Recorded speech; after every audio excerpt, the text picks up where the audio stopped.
অন্যদিকে রাজভবনে বিজেপির প্রতিনিধি দল রাজ্যের প্রধান নিজেই সাংবিধানিক নিয়ম লঙ্ঘন করেছেন দাবি বিজেপির। আপনাকে প্রয়োজনীয় পদক্ষেপ নিতে হবে বিজেপির এমনটাই দাবি করা হয়েছে। কঠোর ব্যবস্থা নেওয়ার আশ্বাস দেন রাজ্যপাল সিভি আনন্দ বোস।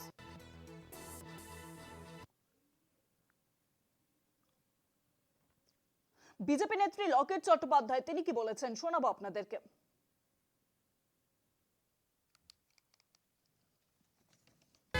আজকে ইডির সামনে থেকে, চোখের সামনে থেকে আজকে উনি নিয়ে চলে যাচ্ছেন, হার্ডডিস্ক দিয়ে চলে যাচ্ছেন।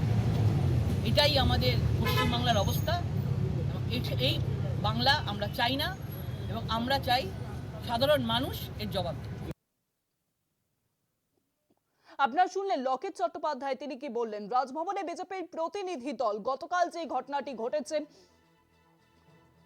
2.5 বছর আগের মামলায়, কয়লা পাচার মামলায় যার মূল অভিযুক্ত অনুপ মাঝি ওরফে লালা, সেই ঘটনার তদন্তে নামে কেন্দ্রীয় তদন্তকারী সংস্থা ইডি এবং প্রথমে আইপ্যাকের কর্ণধারের বাড়িতে, তারপর সল্টলেকের অফিসে যায় এবং সেখানেই পৌঁছে যান মুখ্যমন্ত্রী মমতা বন্দ্যোপাধ্যায়। এই নিয়ে সিভি আনন্দ বোস রাজ্যপাল তিনি কি বলেছেন শুনুন আপনি। That is now in the consideration of the High Court. Let the court decide. Since the subject is sub judice, it is not proper for a governor to comment on that. রাজভবনে বিজেপির প্রতিনিধি দল আজকে পৌঁছয়ে রাজ্যের প্রধান নিজেই সাংবিধানিক নিয়ম লঙ্ঘন করেছেন এমনটাই দাবি করা হয়েছে বিজেপির তরফে। আপনাকে প্রয়োজনীয় পদক্ষেপ নিতে হবে, কঠোর ব্যবস্থা নেওয়ার আশ্বাস দিয়েছেন রাজ্যপাল সিভি আনন্দ বোস।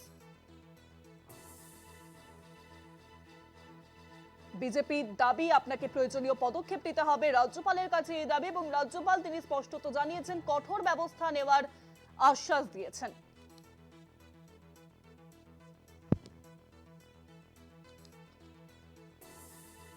নিউজরুম থেকে এখন রয়েছেন আমাদের বিশেষ প্রতিনিধি অঞ্জন রায়। অঞ্জনদা, বিজেপির একটি দল আজকে রাজভবনে পৌঁছয় এবং সেখানে বিজেপি যেই দাবি করে যে আপনাদের রাজ্যপালের কাছে যে আপনাকে প্রয়োজনীয় পদক্ষেপ নিতে হবে, এবং রাজ্যপাল তিনি বলছেন যে কঠোর ব্যবস্থা নেওয়ার তিনি আশ্বাসও দিয়েছেন।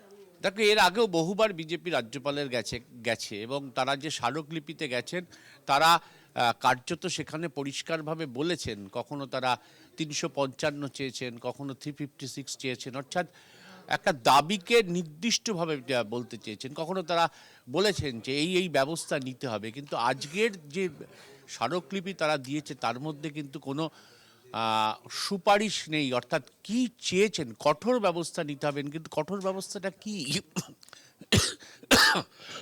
সেইটা কিন্তু বলা নেই আজকের বিজেপির ডেপুটেশন। এবং এইটা কেন বলা নিয়ে, এই নিয়ে কিন্তু বিজেপির মধ্যে প্রশ্ন উঠেছে যে এত বড় ঘটনা ঘটে যাওয়ার পরও রাজ্য বিজেপির নেতৃত্ব যাচ্ছেন রাজ্যপালের কাছে, এখানে গিয়ে তারা বলতে পারছেন না যে কেন কঠোর কি ব্যবস্থা নিতে হবে। আমরা যেটা জানতে পেরেছি, রাজ্যপাল স্বরাষ্ট্রমন্ত্রীর কাছে রিপোর্ট পাঠিয়েছেন। তিনি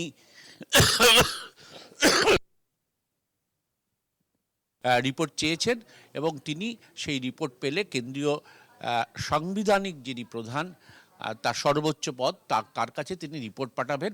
আমরা এইটুকু জানতে পেয়েছি বিজেপির নেতৃত্বর কাছে, এবং বিজেপির নেতৃত্বকেও রাজ্যপাল এইটা জানিয়েছেন যে প্রয়োজনীয় সব রকম ব্যবস্থা তারা করতে প্রস্তুত।